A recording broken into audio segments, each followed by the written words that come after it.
بسم اللہ الرحمن الرحیم۔ السلام علیکم ورحمۃ اللہ وبرکاتہ۔ اسلامک اپڈیٹس میں خوش آمدید۔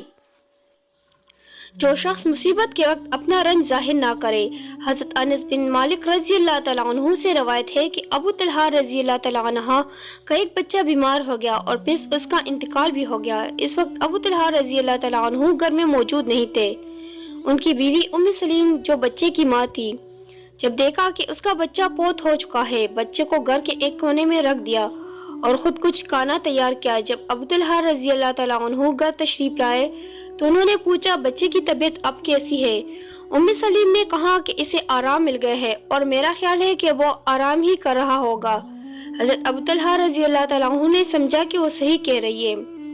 پھر ابو طلحہ رضی اللہ تعالیٰ عنہ نے اپنی بیوی کے پاس رات گزاری اور جب صبح ہوئی تو غسل کیا اور جب باہر جانے کا ارادہ کیا تو پھر بیوی نے اطلاع دی کہ بچہ فوت ہو چکا ہے۔